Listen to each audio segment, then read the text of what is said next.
Welcome back to another episode of The View from the Ninian. This time, we are an award-nominated podcast, thanks to the FSA, where we've been nominated for Club Podcast of the Year.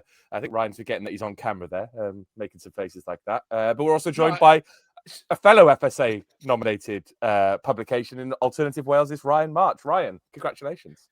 No, congratulations to you. No, congratulations to you. Oh, no, let's just do this for the whole pod.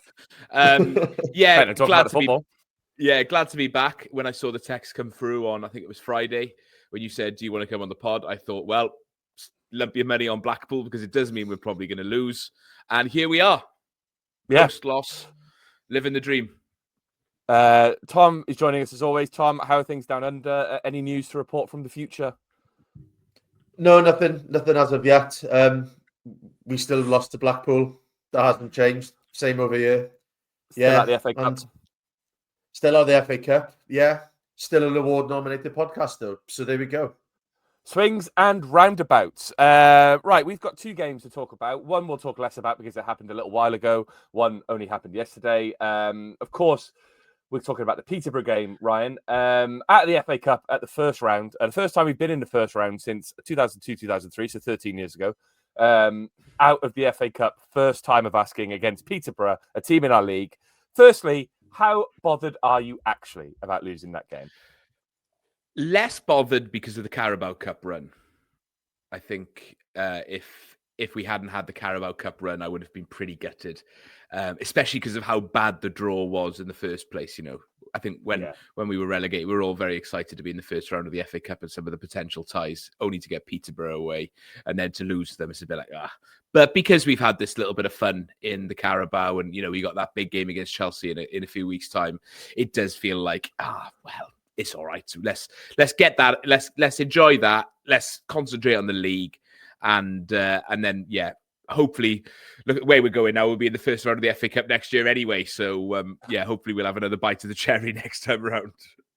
On that point, Tom, just to round off talking about the FA Cup, would you have sacrificed going out of the first round of the FA Cup for the Carabao Cup run? Obviously, the Carabao Cup run's been fantastic. As Ryan said, we've still got Chelsea. And as much as it's the lesser trophy, it is a bit more enjoyable, isn't it, that we are as far in the tournament as we are? Yeah, I think as long as we had one cup run, I don't really care which one it is. I think, like Ryan said, as soon as the draw came out that it was Peterborough, and because we've got the other cup run, I just wasn't bothered. As soon as it wasn't like a Malden and Tiptree or Truro or Chester or something like that, I kind of was like, I don't really mind losing away to Peterborough. Yeah, I feel like we've done that a lot in the past, so why not do it again? But yeah, being in the quarterfinal of the Carabao Cup, I'd swap that for getting to the third, fourth, or fifth round of the FA Cup, probably. Like, it's a massive achievement for us. It's enjoyable. It already puts a kind of a great slant on this season, and we're only in November. So, yeah, I'm more than happy having it that way around. 4 games away from Europe at the end of the day as well. So, you know, it's true. Exactly. Never know.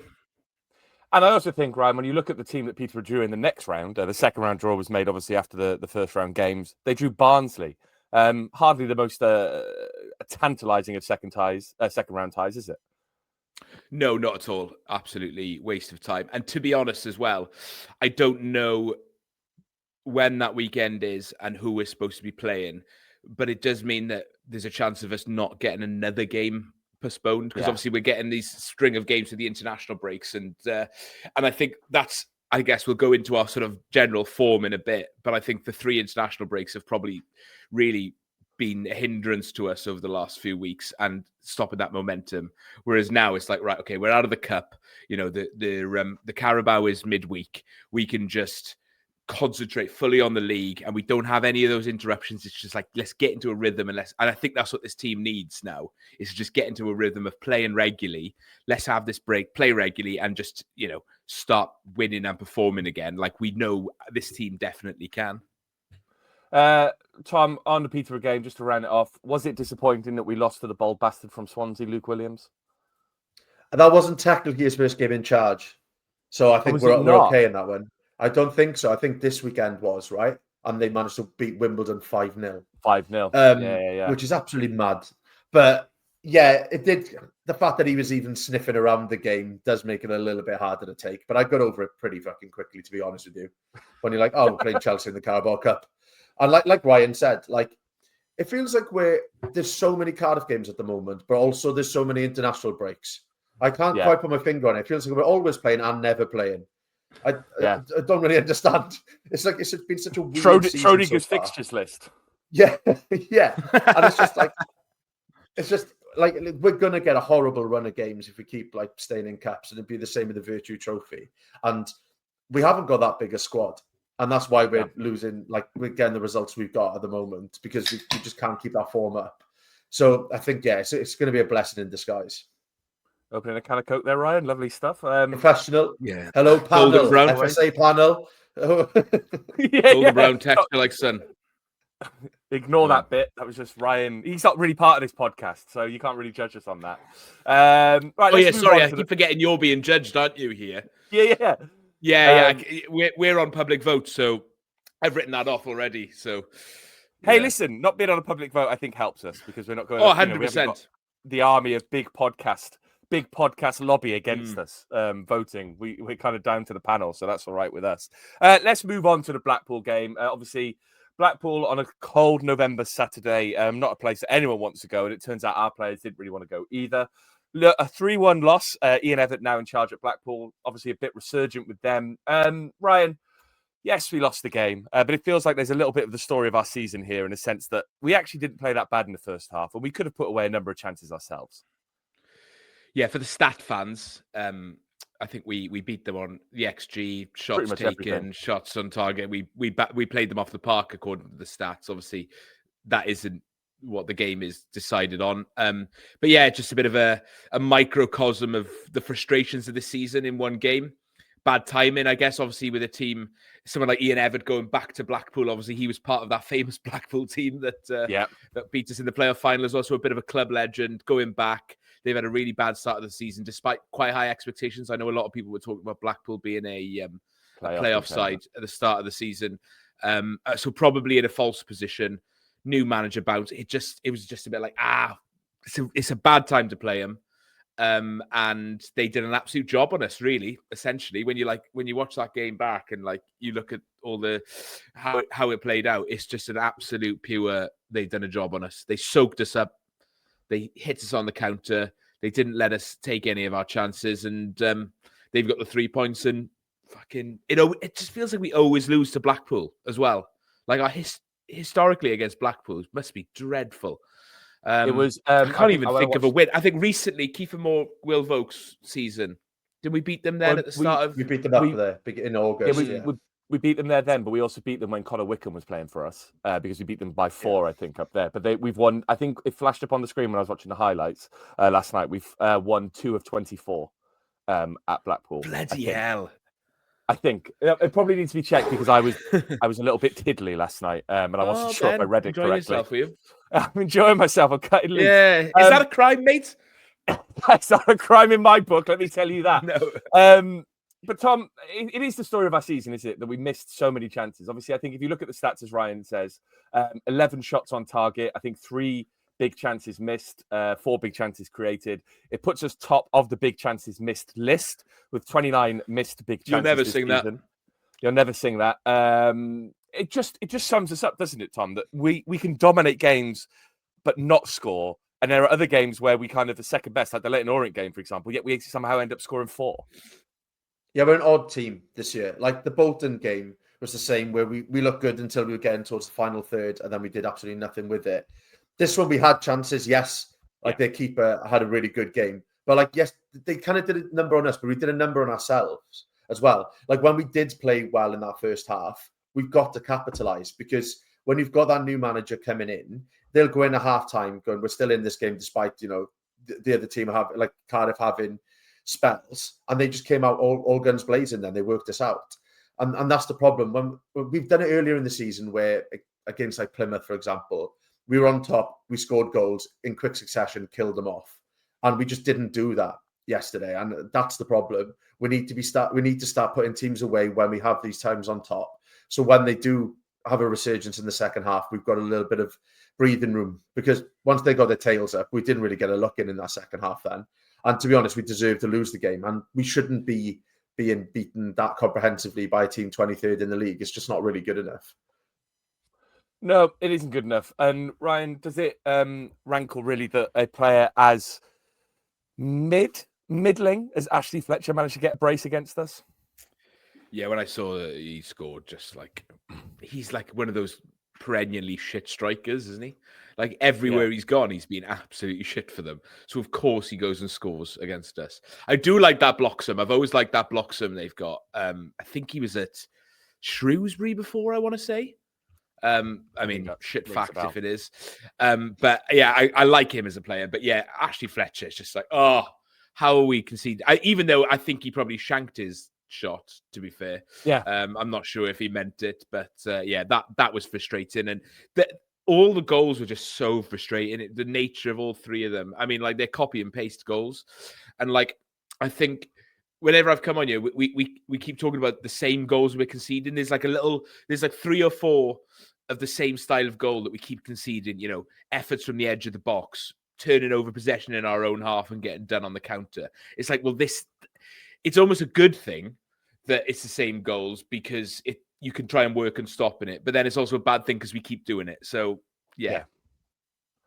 Let's talk about their first goal, Tom. Obviously, it came from some pretty bad defending from us. And obviously, Puscod, as everyone calls him now, even Brian Barry Murphy's calling him Puscod, as we heard on Feast of Football this week. Puscod's gone global. He was dropped out. Obviously, Chambers and Lawler came back in. But that first goal in particular, it just felt like Lawler could have done so much more to stop the shot. I think, you know, I don't want to criticize Lawler too much because he's a fantastic footballer. He's still learning the game. He's still very young. But he just backed off until there was no more backing off he could do.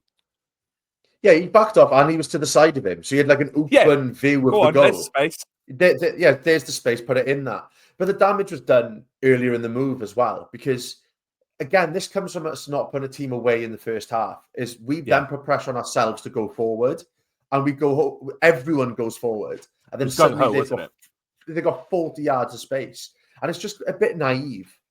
You can't commit that many bodies forward and then give the ball away and expect to get away with it.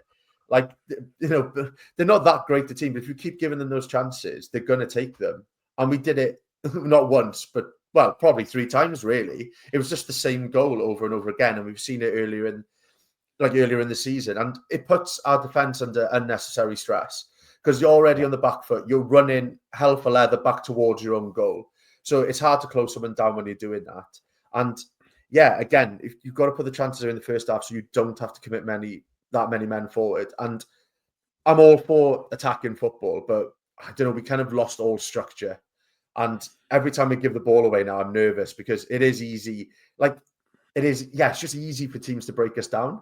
Where we struggle to break teams down, they sit back, they absorb, they wait for us to throw men forward and they catch us behind. And we've got to iron that out because when the games are coming thick and fast, we can't be conceding goals like that on a regular basis. It's going to come back and bite us.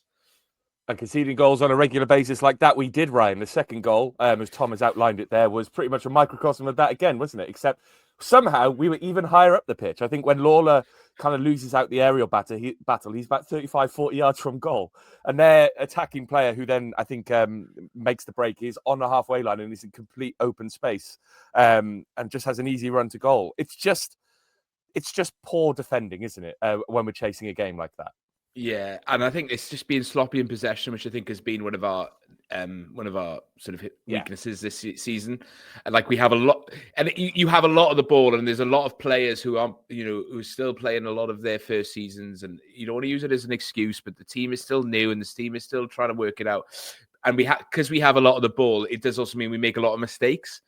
And I think we got punished for that. And like some games you can get away, in League One especially, you can get away with being a little bit sloppy, giving the ball away here and there, not getting punished. But then those, certain teams will punish you. And what was really funny about the 3 goals is we lost the ball slightly further up the pitch each time. Yeah, each time. It's like it's the same goal, but the defensive line is slightly higher. And yeah, I think that was probably Dylan Lawler's worst game for us. I think that's fair to say. I don't know if he was carrying a bit of a knock as well. I think Brian Barry Murphy spoke about that in his post-match. It'd be interesting to see how that comes out with Wales now. But, you can't expect, I've said it last time, and I don't want to sound like a broken record, you can't expect these young players to play at the top of their game every single week. It's a long season 46 games. These lads are also playing international football, or, you know, whether it's 21s, whether it's senior, whether they're in the squad, whether they're sitting on the bench, you know, they're playing a lot of football for the first time in their careers. Like, they're going to get fatigued. They're going to get jaded. They're going to make mistakes. And that's part and parcel. That's what they will become better players for. Doesn't make them a bad player. But so it's about patience. But yeah, it was just, you know, as a game, hugely frustrating. Sloppy mistakes that really we shouldn't be doing. But I think there's an asterisk on that a little bit. Yeah, Tom, you know, we've seen a bit. We'll get into the tweets in a little bit. But if you had a look at Twitter last night, there was people already suggesting that there's question marks over Brian Barry Murphy. There should be increased scrutiny on him going into the international break. Do we people need to really just chill out? I mean, we're still in the top 3. I mean, yesterday, we'll talk about the rest of the league, but yesterday was an absolute horror show for the top 7, I think, basically, apart from Bolton, who managed to get a win against Port Vale. But as Ryan says, it's a young team that has been thrown together after a pretty demoralising season last year. We're still in the top 3. We've got a game in hand over, top 4, sorry. We've got a game in hand over the top 3. There's still a long way to go in the season, isn't there?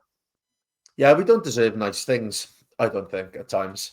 Like, it's just, I think because we were spoiled earlier in the season and it was all looking so rosy, we've got a little bit carried away. And I agree with being frustrated with this game, 100%. Like, the performance wasn't good enough against a poor team. Just having a new manager doesn't suddenly make them like a top 6 side in that league. You know, we should be beating them, or we shouldn't be losing in that fashion anyway. And I think it's okay to have like your grievances against it, but you can't be questioning the tenure of BBM already. Do you know what I mean? What he's done in such a short space of time with hardly any signings has been fantastic. And like Ryan has highlighted, it's a young team. And it's a young, hungry team who are looking to get back into games, and they're making mistakes. And that's fine. I'd rather that than us just being completely passive and nothing happening. There's a bit of fight there. And we just, you know, we just kind of throw games away every now and again. And that's fine. We just need to not overreact. And we're not very good at that as a fan base. I think we tend to panic. That's our like first kind of reaction to anything, is just panic. And we do need patience. And you can look at it both ways, right? It's a missed opportunity in a way because the teams around us lost, but also not much damage was done with this result. You know, it's not a home game. It's in a way, it's a tough away fixture in a congested fixture list that we've had. So look, just let's chill out a little bit. We can regroup again over the international break. And then like December time, if we're still doing this when we've got a really tricky run of games, then we can relook at it. But at the moment, look, we're in a good spot. We were taking the spot at the beginning of the season. And I definitely take it now. Tom's message is chill out, bean sprout. Ryan, as the negative Nancy of the podcast usually, what's your view on it? Chill out, what you're yelling for, as a wise woman once said. It's all been done before. It's all been done before, exactly.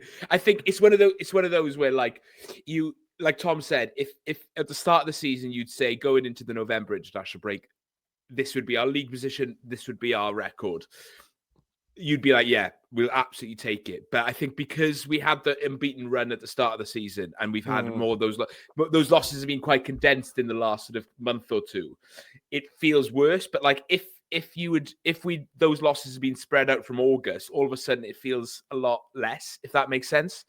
And I think the 3 international breaks, basically we've been shit between the international breaks, wasn't it? We got back from the September one. We had that absolute horror show in Stockport. We got away with it. There's obviously been a couple of really good performances in there. Wigan away stands out. And then you have like the batshit Leighton Orient one. And we've had those good results. But then within that, we've had Blackburn, we've had Bradford, you know, and all these sort of like disappointing defeats. So it's like now, right, the November international break, as much as I love the international breaks and I love September, October, November from a fan perspective, and I love that sort of, you know, it doesn't stop. But now there's 4-month gap between now and March. You know, that is 4 months, and there's a lot of football to be played in this time. You know, we've got that Christmas run, and it's like, right, okay, we get back, we regroup over this. BBM gets to work with the boys who aren't going on the international breaks on the training ground. We come back now after the international break. We've got, you know, the carrot of the Chelsea game for players who should want to play, to try and play in that. They'll want to play in that match. It's going to be a busy Cardiff City Stadium, probably not far off a sellout. And that's the game that they'll want to play in. play for that shirt, play for that spot, and then, you know, who knows?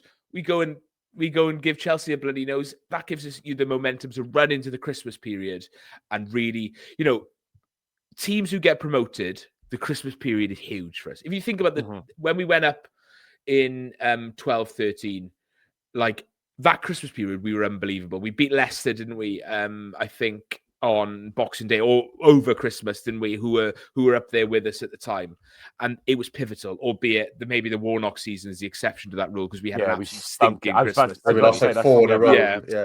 Yeah, exactly.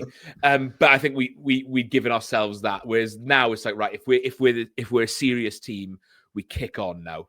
And we talk a lot about reacting to defeats, and we have reacted pretty well to defeats throughout the season so far. Maybe obviously not this time around. It feels weird because we've had 2 games in between the last 2 league games. And obviously one of those was that really positive Wrexham result, and one of them was Peterborough, which you sort of write off. So I don't really know where we are in form-wise at the moment. Because obviously Bolton was the last game, wasn't it? The last league game. It feels like such a long time ago, but it was, wasn't it? It's something like we if you look at all games, it's like 5 in 8 losses. But then if you extend it back further, it becomes a lot more positive. So I don't really. Yeah, exactly. So it's so condensed into the time period. So yeah, like I think, long story short, let's get this international break out of the way and let's fucking regroup and kick on. Yeah, I'm just looking at the Warnock season. We were in superlative form from the 18th of November to the 16th of December. I think 6 wins out of 7. 5 wins out of 6, sorry. And then 23rd of December, we lost. 26th of December, we lost. 29th of December, we lost. The 1st of January 2018, we lost to QPR.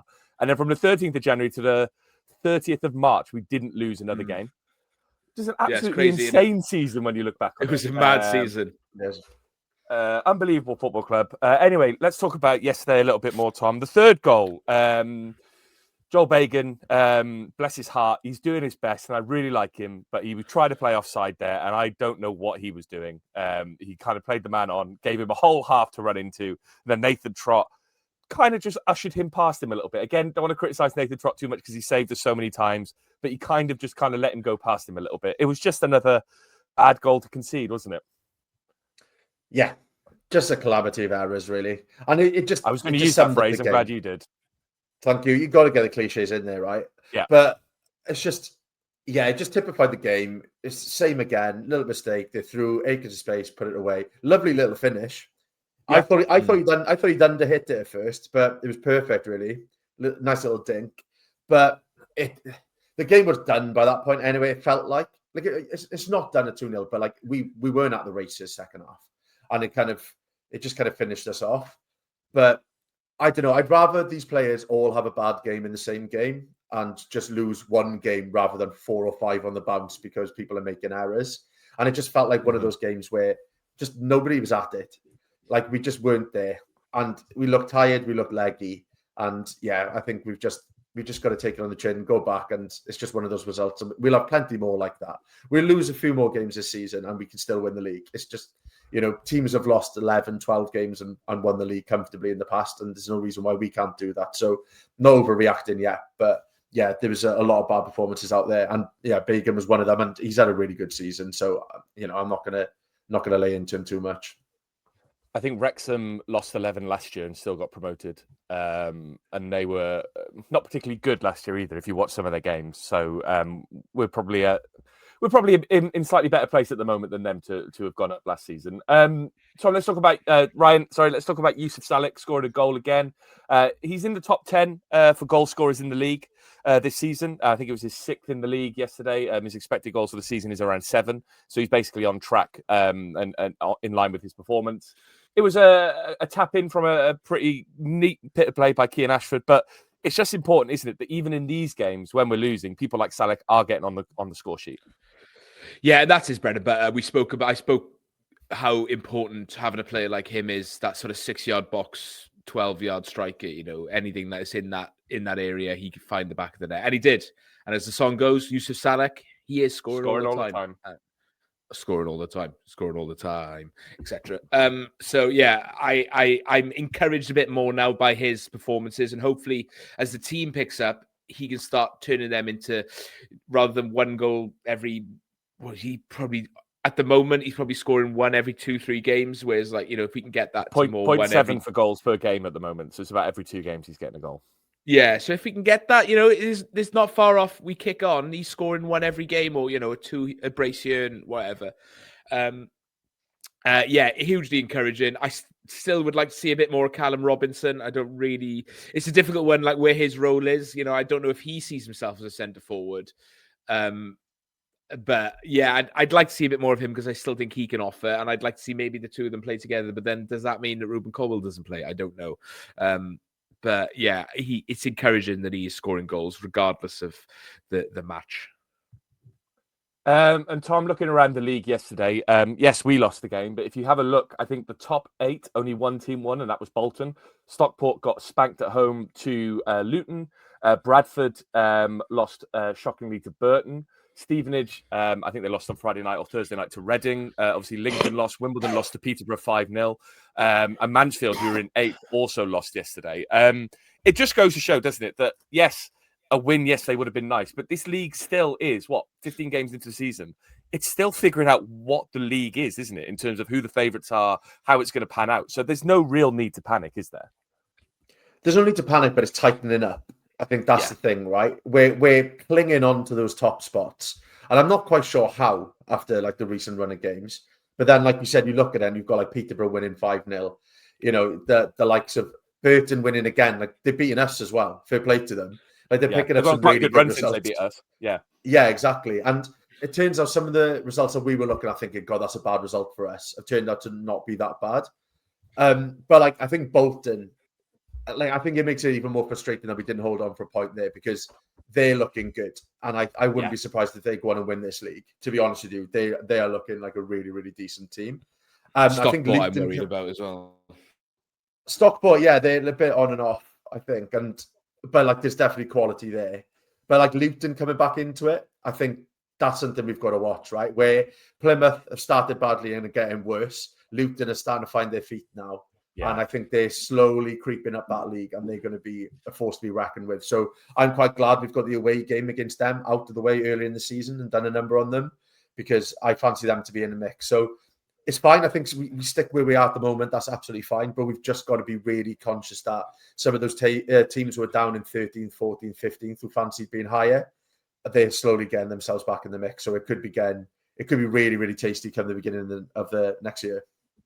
I knew Plymouth were performing badly. Sorry, Aaron Hocking, if you are listening. But I didn't realise they were performing as bad as they are. They're now bottom with 10 losses from 15 games, which is quite demoralising for them. But like you've already touched upon it, but Peterborough yesterday, 5-0 win against Wimbledon, who were 7th in the league. Peterborough 22nd.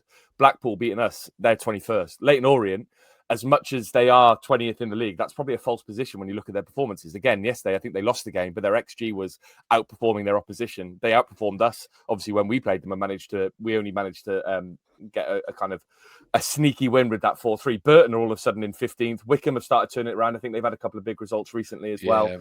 Rotherham, really good. Rotherham as well, yeah. I think there's a few more weeks for this league to really shake out because I think there's going to be a lot of movement over the coming weeks. And we just need to make sure that we, with our game in hand, if we can win that game in hand, it does put us top, which is something that we need to remember. And obviously we've got teams around us in the coming weeks, Stevenage in December, Lincoln in December. I think we'll be playing Stockport again early next year. We've got Huddersfield in a few weeks' time. It's a chance for us to put space between us and some of the teams around us. Obviously, Stevenage still have a game in hand over us as well, so they've got an opportunity to capitalise. But there's a lot of games to go in this league, and I think that's what we just need to remember. So let's go to Twitter, twitter.com/VFT Ninian. We've lost, so there's a lot of tweets to go through. I'll quickly run through them now, and I will ask you the most pertinent questions from the tweets. Henry Say, is having a smaller playing squad and coaching team coming back to bite us? Any value in the free agent market? Ryan, free agents, there's a couple of big ones around at the moment. Joe Rolls has obviously signed for Argyle, a bit of a mad move, but Aaron Ramsey's on a free. Anyone else that you see that could be linked with us, could be interested in? Oh, I don't know enough about the free agent market other than Aaron Ramsey, which old Brian Bloody Barry Murphy said on Feast of Football this week. A rare listen to Feast of Football to hear Brian said that he can't keep all his squad happy at the moment anyway. So I don't know if we've got a small squad, have we? Well, It doesn't by, feel like by we the, do. By the rules, we have to have a small squad because League One is a Yeah. 22-man squad. So, like, I think we're probably at the limit of our squad numbers. Yeah, so I don't think we should be look at the free agent market at the moment. I think we're close enough to January that I'm sure old Brian Bloody Murphy will he'll be looking at options, and I think there's probably a few positions where we could just do with a couple of bodies in, maybe add a little bit of quality to what we've already got. But yeah, I don't think we need to rush into the free agent market like to fix this form. I think that's a little bit of an overreaction. I think our squad is small, but it benefits from the fact that a lot of the players are under 21, right? Because that's when the rules are slightly different. So people like Nike, you don't have to register them. Yeah. You've got Lawler under 21. You've got Capaccio under 21. I think even Kellyman qualifies for that kind of stuff. So I think there's lots of nuance to our squad. As much as it is small, I think there's probably space for us to sign people. The Ninian Mike, awful game today. Really poor watch. We need to be more clinical. When I think of Blackpool, I think of the Pepsi Max roller coaster used by Simply Red for the music video of their 1995 hit Fairground. Mick Hucknall, Shagger. But who's everyone's favourite ginger? Well, look, Fairground is probably the best Simply Red song, apart from maybe Holding Back the Years. Stars. Stars is a great song as well. Ryan, any to add? No. All right. Tom, who is your favourite ginger? Norman or Fireman Sam. Good ginger. Ryan. This has stumped me. I've never thought of this. James Collins is the first that comes to mind. Old Jimmy C. Once saw him at a karaoke bar in Cardiff. So I said to him, I was like, James, I'm going to Moldova next week to watch you and the boys. He was like, that was it. There we go. Best mates. So yeah, great ginger, one of the greats. I'll go with my best friend, Sam Wilkinson. He's ginger. And my sister, Ellie James. She's ginger. So they're two. Yeah. You don't strike me as someone who has a ginger sister. That's such an odd sentence. Odd thing to say. But I know what you mean. Yeah. Your features aren't ginger adjacent. Do you know what I mean? Well, like my brother was quite freckly, and my sister was freckly and ginger, and apparently it comes from it can like skip a generation. So it's like my granddad or my great granddad was ginger, and then my sister was ginger. That's what everyone says anyway. It's like does your hair follow the paternal or maternal side? Who can say? Tom, can you say?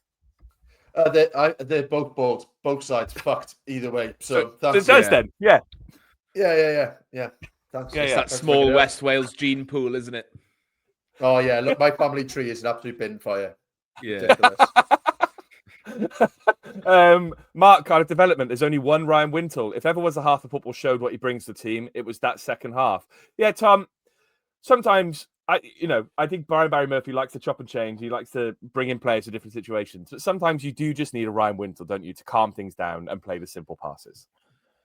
Yeah, and to stop those counters as well. Just to not let it get as far as it does. And I think we've benefited from Wintle doing that in the past and rolls as well. Do you know what I mean? Those types of rolls, and it stops those counters. It stops people running straight through the middle of us. So yeah, we definitely missed him in the middle of the park. PJO, Wrexham lost 8 games and got automatic. Charlton lost 11 games and still managed it. We just need to keep the faith. That's where the tweet came from. Sorry, I got it wrong. Charlton lost 11 games, Wrexham lost 8. MJCCFC, BBM getting scrutiny, probably more for the run in general since the first international break, but can't see him being the big blame given he coached a 2-3-0 at half time. Yeah, I mean, he can coach the players, but if they're not putting the chances away or we're not scoring, then ultimately, is it his fault? I don't know. It's like, who do you blame? Who do you not blame? There's a lot to split here. Drew, a third of the season through and a game in hand from potentially being top, I'd take it. Out of interest, what would Ian Everett's City 11 be if Tan chose him instead? That is a big old question that I can't answer at the moment because I just think it's an interesting question, isn't it, Ryan, about what would have happened if we picked another manager in the summer. When you think of the names that were mentioned, Nathan Jones, Ian Evatt was in the running, the guy Buckingham from Oxford, Aaron Ramsey. You know, the fact that we are where we are, we're in the top 4 with a game in hand is pretty good. But it could have been so different, couldn't it? Yeah, it could have. I don't really know where to go with this question because that's okay. Nor do I. That's why I asked you. You know, maybe Ian Evatt would have brought in Gary Taylor-Fletcher to play up front. Some of the old boys from Blackpool, you know, Brett Ormerod. I don't know enough about these other managers to sort of know like what we would have looked like. I have thought a lot about what Aaron Ramsey's Cardiff would have looked like and whether we would have been better off. I don't think so. I think Brian Barry Murphy's an exceptional coach and he's. I don't think many of those. I don't think we'd be in a position that we are now with probably any of those managers named. Maybe that's, you know, with the benefit of hindsight and roasting to glasses. I don't know, but I think we're all forgetting about how small our expectations were at the start of the season and how worried we were going into this season. And I think you cannot give him that much grief because you can give him grief individual games, but you can't be talking about, you know, like, is he fucking the man to lead us forward? Like, shut up. Like, we are like, it's Plymouth prime example. Shut up. Plymouth prime example of a team who have got used to losing. Luton until recently. We could easily be where Plymouth are right now. Easily. I also think when you look at, and that is a huge result. When you look at how buzzing Plymouth were to hire Tom Cleverley as well. And it's like Tom Cleverley was seen as a better manager in terms of like, because he's been at Watford, because of who he was as a footballer, than Barry Murphy. But look at where they are in the table. Like, even Luton under Jack Wilshere are only starting to click into gear now. They've had a few games under him where they haven't looked that good. So BBM has done an exceptional job, and I think we need to keep that in mind. James C. Roberts, do you lads know any hobbies which are fun, which won't ruin your weekend, like watching the Diff? On that note, out of your entire life, how many weekends have Cardiff City ruined? I reckon at least 70% of his weekends. Tom, that's a question for you. How many weekends have been ruined by Cardiff City? And weeknights? Yeah, to be honest, it can really ruin weekends for me now because I'm getting up at stupid o'clock in the morning to watch it. But they have it's probably ruined, I don't know, 70% of the time I've watched them play, but it's worth it for like the 1 or 2% of those like magical games like Wembley and things like that. So I wouldn't swap it for another hobby. You know, I'm in it for life. Ryan, would you swap it for another hobby? Probably in hindsight, too far gone now. But you know, so my Footballogy app told me that I had my 900 games, mate. Well done. 900 games not out. So we're expecting 1,000 probably in 2.5 years. But out of those Cardiff ones, I'm just looking at how many games I've watched Cardiff in. Let me get you those stats so I can tell you on average what my I'll come back to me. I'll give you my Cardiff stats shortly. I think your point is right though, Tom, because as much as that, you know, for every crap loss against Watford at Ninian Park, you've got 1 or 2 fantastic moments, like the Wembleys, like promotion to the Premier League, like beating Man United at Old Trafford, like some of the games this season that we've had already that have been fantastic, like Swansea last season, you know, like beating them with the Michael Chopra late goal. Those moments outweigh the bad. So I wouldn't swap it for anything. And to be honest, the way I've done it with hobbies is when Cardiff aren't playing, I just find another 11 men to run around on a football pitch and potentially this is the thing. Yeah, so I don't know what else I could do. I don't know what else I could do. And then you get weekends like this one where the other 11 men that you watch when you don't watch the Cardiff 11 men are also made 11 men. Shit. Yeah. So like Peterborough lost 4-0, Cardiff lost 3-1. Absolutely horrific. Why do we bother? I do have my stats here if you want them. Go on. If you are struggling with your mental health, Mentality Clothing, wearing a hoodie now. Give them a plug. Thanks to the boys at Mentality for sending across their hoodie. It's a lovely, lovely hoodie. I can't recommend it enough. Check out the work they're doing. Huge stuff in the mental health space, especially for the men's mental health space, which we all know is a problem, and we all know is a big killer of men of certain ages. So go check them out, Mentality Clothing. Go on, Ryan. Yeah, I'm just going to go and show you why my mental health is in a bin. Since 1998, I've seen Cardiff play 580 times. Too many. 400, too many. 428 of them at home, 152 of them away. Oh my God. How many of those? How many of those 580 games do you think we've won? 200, around that. I can't. 248.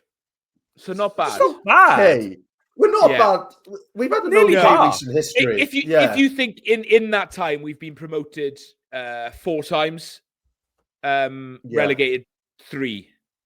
Yeah, twice in the Premier League, once from League One, and in that time, promoted. I don't know. There's a couple of games, but I didn't do many seasons when we relegated before the Sam Amam era.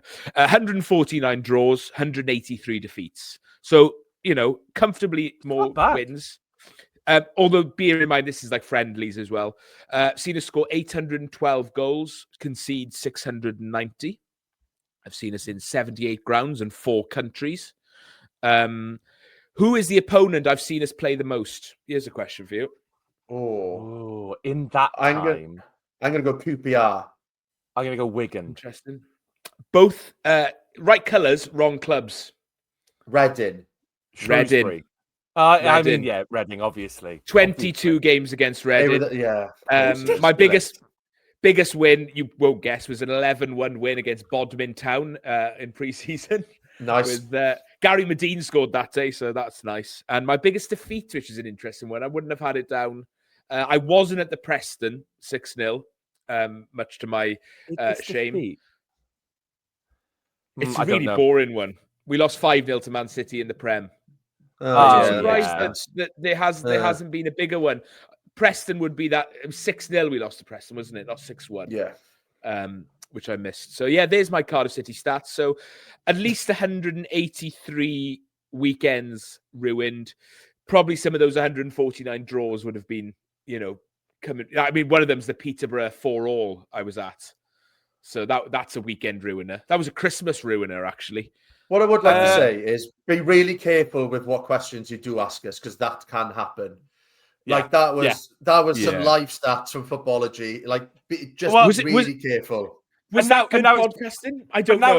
It's prompted me to go and look at who my. Come on, Ben. It's my night ruined now, because this is all I'm going to do. Just for Carmarthen Town as well. We love stats. I'll just ask if you want. I'll ask 2 questions. Who's the opponent I've seen the most, and what's my biggest win? Bearing in mind I've been going to Cardiff games officially since the early 90s. Is the biggest win a league match, not a friendly or something? It's a league match from 2005, if that helps. We won 7-1 against, I want to say, Oldham. No, it's not that. That was an away game, I think, and I wasn't there. That was away. You were right, yeah. We beat Dagenham Redbridge 7-1. We beat Dagenham Redbridge same season 7-1, I think, in the Virtue. Or what? Ryan, you're getting it wrong every time. Tom, over to you. 2005, we beat them 6-1. Oh, 6-1. Derby? Nah. No. It's too early for that one. Oh, yeah, I'm thinking the complete wrong. Crewe Alexandra. Jason Kumar scored, I think, a goal where he ran it from the halfway line and put it across the keeper. And the team I've seen us play the most, similar to Reading, actually not a million miles away in both geography and kit style. It'd be QPR then, is it? It's QPR. Yeah, there we go. 11 times. It's probably more than that. Tom, you can deliver yours next week because I can see your light fading from your eyes as we talk about this. I'm really interested in this, to be fair. But I was drifting off because it's like, I know I've missed a load of the games I watched as a kid, mainly Carmarthen ones. I've done my Cardiff ones are up to date, but I reckon I'd be around the 900 mark with Ryan. And I'm just now annoyed I would as well. Why didn't 8-year-old me think about this app that was going to be released in the future? What an idiot. My Cardiff games are only from 99 onwards, and I obviously went to a lot in the early 90s to mid-90s, so I need to go back over. Anyway, let's get through the tweets. We've got loads to get through. Oliver Rees, think the donkeys on Blackpool Pleasure Beach would have scored more today. On that note, what's your go-to fish shop order? Battered sausage, curry sauce, large chips. That's it. Ryan? I interchange between a battered sausage and a fish cake, chips, classic, and Irish curry sauce, especially when that's available. Always Irish over normal. Although the chip shop that I use in my local in Grangetown, MA Fish Bar, big shout out, have spicy fish bites, which are like sort of like curried fish in batter, and they're my go-to at the moment from them. But in general, fish cakes and battered sausage. Tom, anything mad in Australia? They love a potato and a ristle cake. Sometimes a ristle. You've had your turn. Shush. Shush, man. They have potato cakes out here, which are pretty nice, and dim sims. Like every fish and chip shop does that. Look them up. Honestly, they are a thing of Jim beauty. Sims. And they put chicken salt on the chips. But I've heard of that. It's good stuff. But to be honest, I'm a battered sausage man, which you don't get a lot out here. Battered sausage and chips, or some fish goujons if I'm feeling a little bit fruity. A little bougie. I'm trying to make a joke about not being able to play The Sims and Welsh dim Sims. Keep it to yourself, I reckon. I think so. Terry Hansen, are we seeing that teams in this division have realised if they sit deep and defend, we'll make a mistake, so they break and score, and it feels like all the goals we can see are like that kamikaze defending today.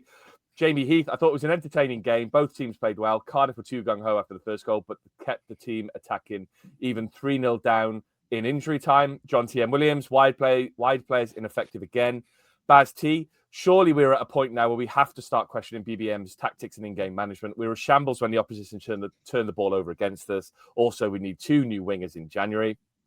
Not to be fooled, will Salak and Robbo ever start together? 4 starts together, all being last season. Being able to switch to 3-5-2 would help us in games. The 3 suits our players too. Having someone who scored 13 champs goals last season on the bench almost feels like a waste. Missing Wintle too.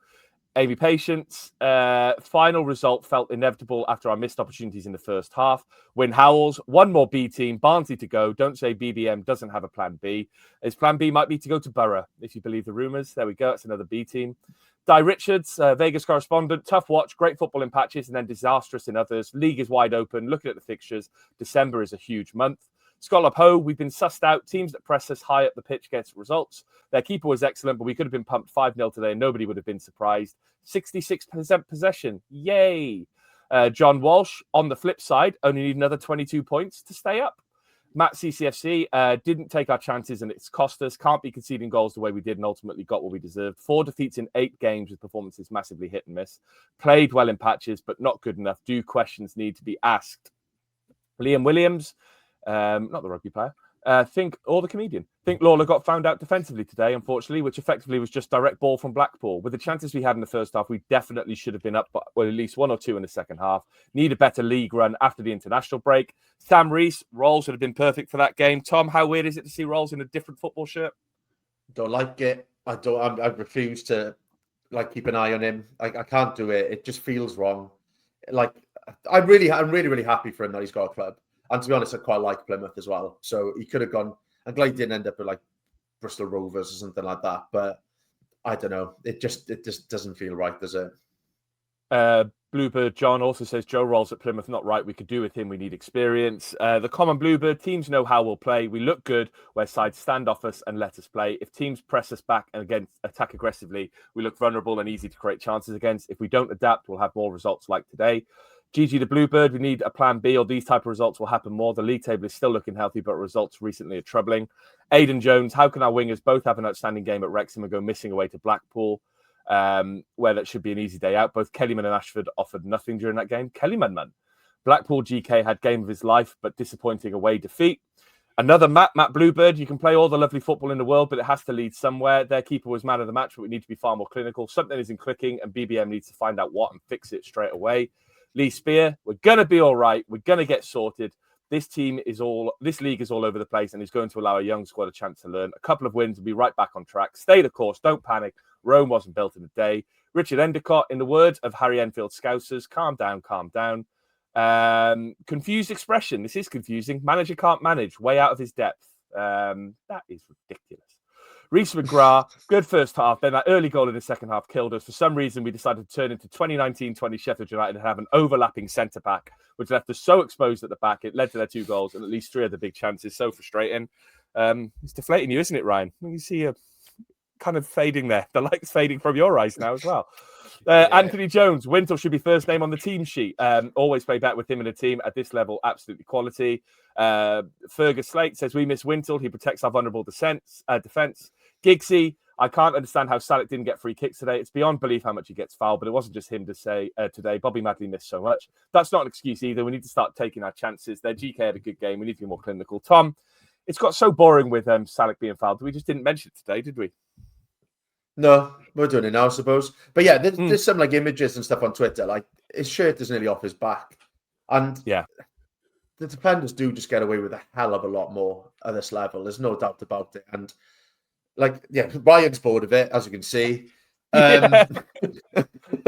But yeah, I'd be frustrated if I was Salah as well. But fair play to him. He's still got a decent number of goals this year. He scored in that game where we looked like he was going to run out of steam and not get anything from it. So, he doesn't give up on it. So perhaps we'll start to get a few more free kicks later in the season, but it's frustrating at the moment for sure.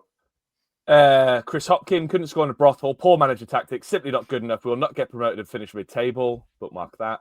Stephen Will, we keep getting Warnock. Teams soak up pressure and then counter with pace while we're out of shape. BBM really needs to address. Bobby Madley referee was terrible too. Didn't give us a sniff. Would suggest a guide dog for him.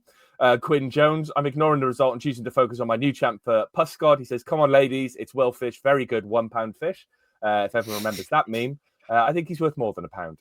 Ronnie Morgan, how well did Blackpool's goalkeeper play? Owen Davis, do you think we've been found out by the rest of the league and we have no plan B? And what area should we be looking to strengthen? And what's your favourite Welsh cake brand? Don't really have a favourite brand, but the Bakestone in Cardiff Market does the best Welsh cakes. Ryan, nodding along? Correct.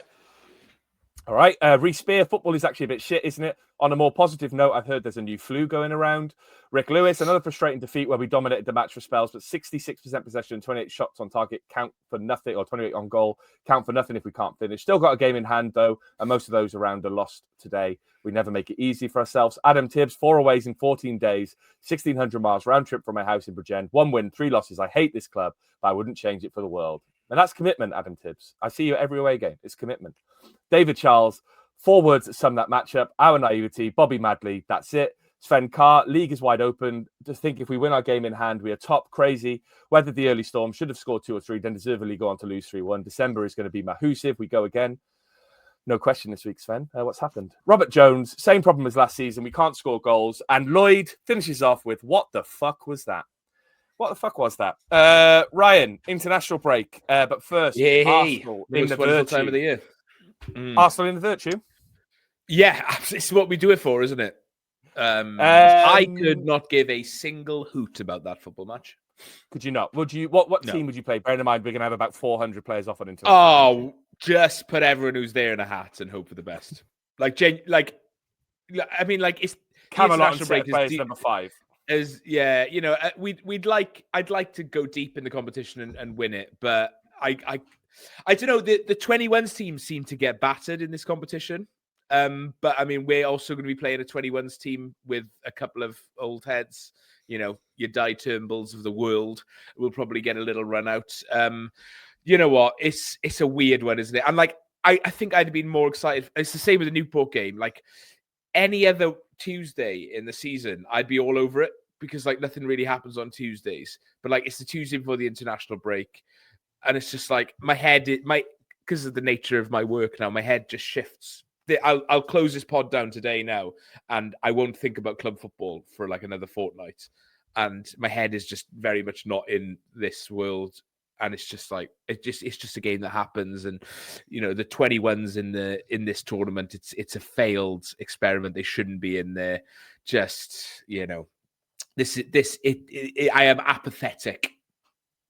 Apathetic. Tom, the question I'll ask you is: were you prepared for just how much football we seem to play? I feel like even with the international breaks and everything else, it seems to be we're playing 2 games a week at the moment. It's just relentless, isn't it? It is mad.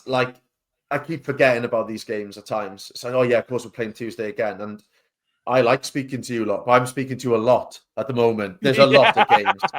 But I think I'd care more about this game if we hadn't lost to Newport. Yeah. I think but Arsenal and the 21s beat Newport, right? Earlier in the comp. So it's I'll look at it, mate. You carry on your diet. I'm pretty sure they beat them. So I think our group is wide open. And the thing is everyone's on 3 points. I know that much. Yeah. So what if we all draw on the final day? Oh, I can't be. Oh no, it's penalties then, isn't it? It's penalties, isn't it? Yeah. We're bottom of our group despite having won a game. Yeah, I know it's mad, but I would quite like to go through because all things go well this season, right? We go up. This is the only opportunity we get to play in this tournament. So I think that's why I'm slightly excited about it. But then when we did lose to Newport, I really didn't care. So I think it takes playing the game for me to really realize how I feel about it. I'll be a little bit annoyed if we lose against Arsenal under 21s. But at the same time, like Ryan says, it's in the international break bit. Like, we have got so many players. Like, we're a bit of a quirk, right? Being the Welsh team in the English setup is that a lot of our players will be playing international football, whether it be senior down to bloody under 12s. Like, everyone seems to exit the club. So it's a tough one for us, right? But I think if you didn't have the under 21s teams in there, if it wasn't played when nobody cares, then I'd care more about getting far in this tournament. But at the moment, there's so much football. If we're going to lose a game, I'd rather it be this one than any other game that we play. Give Darren Pearce a game. Get him on. Yeah. Get him on. Ben and Darren Pearce at the back. God, the hair would be fantastic. Yeah. Scary, isn't it? Who takes it is scary because I played against you and we're mates and you tried to kill me once. I played football yesterday in what was an absolute friendly game, and I ended up shouting at the referee, accidentally stamping on someone, even though it wasn't kind of an accident, and yanking someone to the ground just because I was so annoyed at him. You're such a nice, gentle man. Like, not on a football pitch, mate. No, I know. He's absolute bastard on the football pitch. Yes, it's almost impressive. It really is impressive. If you look at our group, 4 teams: Arsenal, Exeter, Newport, Cardiff. They've all played 2 games. They've all won 1 game. They've all lost a game. We are bottom by the virtue, of our goal difference. We've only scored 1 goal in this tournament, whereas Arsenal have scored 5. But they've also conceded 5. Exeter have scored 4. They've conceded 4. Newport have scored 2. They've conceded 2. We've scored 1 and conceded 1. So it's really wide open because like 1 goal either way would basically tip the balance. Obviously, in terms of the results. So we've got Arsenal on Tuesday. Newport are playing Exeter. Arsenal did in fact lose 4-3 to Exeter and beat Newport 2-1. They have a player who scored against Exeter who was on loan at Swansea in 2024. He played 2 games for Swansea. Charles Sago Jr., which is a fantastic name. I think he qualifies for Liberia international level. What's the result going to be, Tom? We beating Arsenal? Yeah, I think we win 3-1. 3-1. Ryan? 5-3 classic. A 5-3 classic. I'm going to go 2-1 Cardiff. Keep it simple. Keep it normal. And then it's the international break, Ryan. Obviously, that means busy for you. Where are you going? Who are you seeing? Oh, we are going to Liechtenstein we're going over land. By Munich? Via Munich and Luxembourg. We're having a night in Luxembourg. We're going to go all the way by train to Munich over a course of a couple of days and then drive in to Vaduz and then stay on the Swiss-Austrian border in a little chateau in the Alps for the night and then fly home from Munich. So it's not, I went to Liechtenstein in 2009. It's not the most exciting place on earth. So we wanted to make a little trip out of it. And I think we're doing just that. So a lot of currywurst. We're talking a bit of pork knuckle, probably. Going to the beer hall in Munich, which is famous for the Putsch.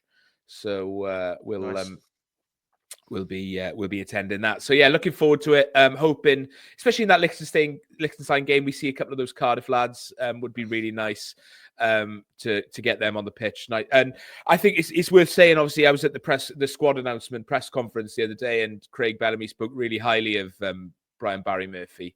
I did see that. It was very nice of him to say.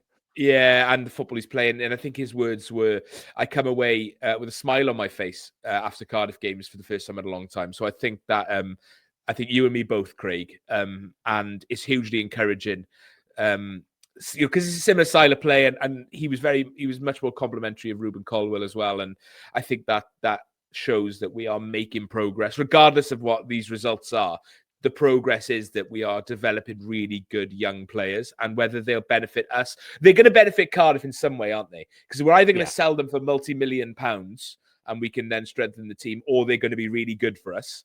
And then also it's going to benefit the national team for a long time to come. And it comes in waves, doesn't it? The national team. And I think that Euro 2016 squad, I know there was a few Swansea lads in there, but the base of that all came from Cardiff. Ledley, Ramsey, Gunter, they were the core of that team. Obviously, I guess Alan Williams and Ben Davis for Swansea. But then Swansea has dominated since then, haven't they? Dan James, Connor Roberts, Joe Roden, Ben Kabanga off the top of my head. Whereas I think for the next 10 years and maybe beyond, if you look at what we've got coming through compared to what Swansea have got coming through, we are going to dominate that international team, whether they play for us or not in the future, you know. And I think that as Cardiff fans, that's great. When you look down the list, there's 19, 20 players going on for international duty from like the 15s up to the national team. And you think that in 5 years' time, if they're all on the trajectory they're on, they could all be starting in the national team men's, the main squad. Yeah, which is huge. Yeah, exactly. Which is what we all want to see. And yeah, I love it. You know, if you think about the teams of the early 2000s, we dominated that team then, you know, Gabardon, Collins, Ernie, Reece Weston, and, you know, even people like Andy Legg were getting the odd call up. Paul Parry was getting called up, you know. So it's nice now that we've got another clutch of youngsters who've got a ridiculously high ceiling, making up the national team. So it benefits us, it benefits Wales, and we're all winners then, aren't we? Ruben Colwell needs a high ceiling. He's very tall. Tom, how are you watching the games? Where are you watching them? Casinos? No, in my basement on my own. But there we go, innit? It's not quite as exciting as like at the amount of times I go on Skyscanner, honestly, and just like stare. It's like, oh, could I? I could go last minute. And then it's like, I can't because I got a job and stuff. And last minute going from Australia means about 2 weeks before, right? Yeah. But like, I'm very jealous of Ryan's trips. It's the one thing I really, really miss from moving over here is the Wales away ones and Cardiff, obviously. But yeah, I do still look forward to these Wales games, even if I am watching it on my own. Are we going to beat Liechtenstein? I bloody hope so. yeah. Be real problems if we don't. Not sure on the North Macedonia home game. I'm a little bit more trepidatious about that. But we'll get to that when we get to that. Thank you. Yeah, we'll leave it there. International break coming. Arsenal on Tuesday and the Virtue before that. We'll be back in the next couple of weeks with the next pod. Remember, we have been nominated for an FSA award. Ryan's got his hand up. Go on, Ryan. I was just going to say so of Alternative Wales, and I was getting there. Okay, sorry, Ben. Sorry. Yeah, Paul from you that. Yeah, look, it's a problem, but I'm working on it. Please vote for Ryan's Alternative Wales in the public poll for the FSA Awards. Ryan, you can do your spiel now. We need votes. I mean, I've written off winning it, but it would be bloody lovely, wouldn't it? It would be lovely. I've already thought of my speech in my head. So let's do it. Like, we are up against the Anfield Rap. They have like 400,000 followers on Instagram and God knows what, big. you know. The Square Ball, huge Leeds one. Arseblog, huge Arsenal one. Not the top 20 are up for it, and they're massive. You know, that they got the whole Football League behind them. But we've got Wales behind us. Yeah, we have got Wales behind us. So why not? Let's give it a go. Let's smash them. And I really hope that, you know, when I filled in the form for nominations, you can nominate in every category. And what I did was just list Welsh people all the way through, just in the hope that, you know, it's like Player of the Year, Harry Wilson, Ben Davis, James Collins. I don't know why I keep talking about James Collins. Women's Player of the Year, Jess Fishlock, Sophie Ingle, Hannah Kane, they were all thrown in. All the podcasts, you guys, 1912 Exiles, all the Welsh football podcasts. You know, fan media, us, just nominated Alternative Wales, boom, boom, boom. Writer of the Year, Megan. You know, it's brilliant. It's good. Let's represent Wales. Amazing. We are representing Wales, and we are independent media backed by fans, and I think that is huge. And it's the future, and it's the best type of media. So vote for us. Pray for you, boys.